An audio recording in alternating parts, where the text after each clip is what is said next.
Well, you can see they were very well equipped. You've been talked through that. But the biggest difference was that it was a professional army. Now, to us, a professional army is obvious. But in the ancient world, it was a revolution of fighting theory. Most of the time, armies, especially Celtic armies, were men taken from the fields, from their trades, as and when they were needed for war. The Roman army was very different. The men were recruited, sometimes volunteers, sometimes not, and then they were trained. Again, it seems obvious to us to train troops, but this was something different. By training the men, they would become more proficient in the use of their weapons. You see men now fighting with wooden gladius and wicker shields, which could be weighted to be even heavier. You see men throwing volleys of pila, and there's even a block of men simply marching. Now these men become more proficient with their weapons, but they become fitter as well. The men learn to obey orders. Now this is the biggest achievement of the Roman army. Men who were trained to know they were part of a unit, not fight as individuals. And the difference that makes can be seen with the pila volley. They're going to have another volley of pila now. Throwing one javelin can be dangerous, but the effect of massed javelins is so much more devastating. Imagine the damage that would do to a group of warriors charging at you. Now the men fighting with the gladius, again, they become more proficient with these weapons. They learn how to use them. But the other advantage is they become fitter. Hand-to-hand fighting is incredibly exhausting. It's like a boxing match. And if your troops are fitter and stronger, clearly you are going to have a huge advantage over your enemy.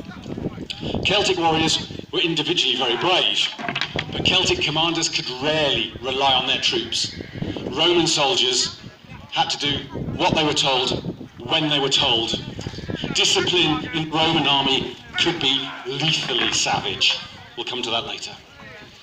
But these men must know they have to obey orders no matter what, even if it looks like it will lead them to their death. They must fight alongside their fellow soldier.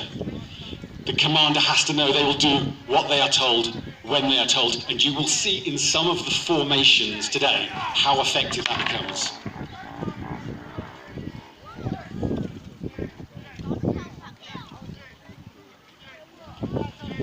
You can hear the march being called out, the men knowing how to march in step. I mean, coming here today, you thought it was difficult organising the family, getting the lunch together, getting the kids in the car. Imagine organising 40,000 men, an army. Imagine organising how much the supplies, the equipment. The Roman army was a vast machine. You've got two sets of men with their gladius squaring up against each other, jabbing, aiming for targets, trying to get round the defence of their opponent. Imagine fighting these men if you didn't have any army yourself. How difficult it is to get round that huge shield. Now the cornu is sounded. The men are being recalled. So, the Callow farm boy has been trained up. He's gone from a man in civvies to a soldier, and the soldier had great status in the Roman Empire. They were known as the armed and belted men. The aprons you see dangling in front of them were an emblem of their military identity. They would be worn without the armour, and these men had such a status, and they were a huge investment by the Roman economy. Modern estimates vary between 0.5% to 75% of the Roman economy was devoted to the army. The modern day economy, our economy, it's not quite 2% is devoted to the army. So now we've seen the infantry be trained up. We'll now see the cavalry be trained up and some of the techniques used. First of all, aiming at these targets. This is the overhand grip with a stabbing spear. This is very hard work on a restricted area. So we're going to give them some encouragement, ladies and gentlemen. Let's see how the second rider does. The overhand grip, stabbing down, knocking over his enemy. Not one of the targets is down. Let's give them a round of applause. Now that, the overhand grip, is to get over the defences of the enemy, over a shield to stab down. We know a lot about Roman cavalry from their tombstones, which had intricate carvings on them, giving us details not only of the equipment, but also of how they fought. And this overhand stabbing grip is well known from these tombstones. So the targets have been set up again. They're now using the underhand grip. This is more familiar as a lance-type grip, a little bit like a medieval knight, and this gives greater shock power, knocking the targets over. It's another target down, so give them a round of applause.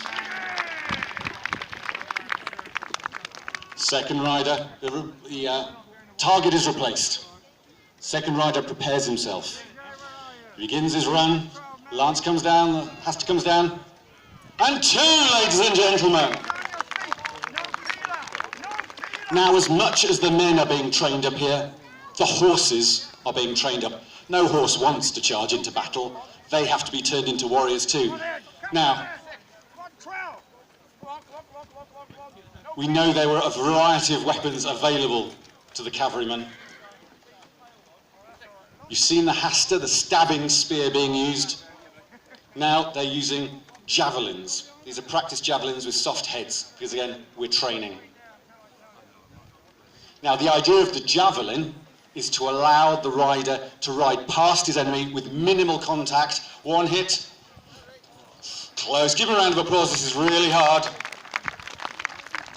He's bouncing up and down on that horse. It's a small target and he's going as fast as he can. It's a small area, so the horses have to be controlled very carefully. A second run with the javelins. So one hit, clipped him, that's 2, so give him a round of applause.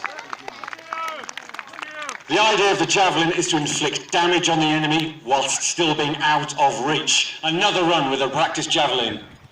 A clip and a direct hit. Another run with the javelins. One hit. Oh, just past. This is how fast you have to move as a cavalryman. Charging in on the enemy, trying to rain down these javelins on them. Right, the third weapon, the sword has been drawn. This is the cavalry spatha. The infantry gladius is used for stabbing. These are longer, thinner, and used for slashing, rather like a sabre. Now the target has changed as well, so instead we have some cabbages standing in for Celtic heads today. Now this is a small target with a smaller weapon, a greater degree of difficulty. Let's see how the cavalry do. Charging in, sword raised, one hit. Oh, second, a round of applause. He hit that first target, sliced it in half. That cabbage is terrified. It's trying to run away. Knows it's facing the might of the Roman army, the cavalry. He's lining up his charge, but the target has to be in place. Getting his horse lined up, the right speed. One hit, 2 hits down. Give him a round of applause. Targets are replaced. The problem with this exercise, of course, is the more successful you are, the smaller the target gets. So lining up the horse, G's it on, building up some speed.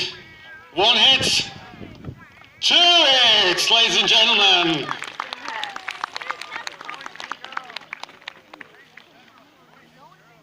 There'll be a special on coleslaw in the cafe after the show, I suspect. Second rider's lining up his pass, striking down 1, 2. Imagine the damage that would do. The Roman cavalry came into their own when sent against a fleeing enemy. If the enemy had run and were fleeing the field, the army could be sent charging after them. They weren't used like medieval knights to smash into blocks of infantry. These were meant to ride in quickly and inflict damage quickly, particularly against a fleeing opponent.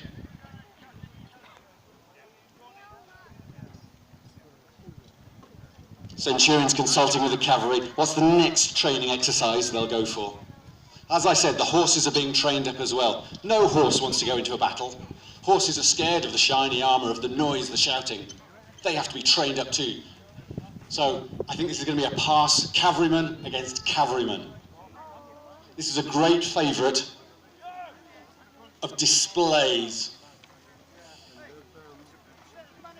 Close. But again, you're dealing with two horses now. This is even harder. It's not a stationary target, it's a moving target. Cavalry would often be dressed in particularly splendid armour. As you'll notice, the helmet of these soldiers, the helmets, are richly decorated. These were not inferior troops, these were elite troops. Lots of money behind them, and they loved showing their skills, and would put on shows for emperors and visiting dignitaries. We're trying again. Static target this time, seeing how close you can get. And then he's chasing him in. Fleeing soldier. Can he get... Oh, close. But again, this is training up the men, training up the horses. Speed, skill, precision. Now, sometimes the Roman soldiers with their heavy armour have been called the tanks of the ancient world. Well, the cavalry were the fighter force of the Roman world. And one author described them as swift as eagles and merciless as wolves, striking out of the sunset.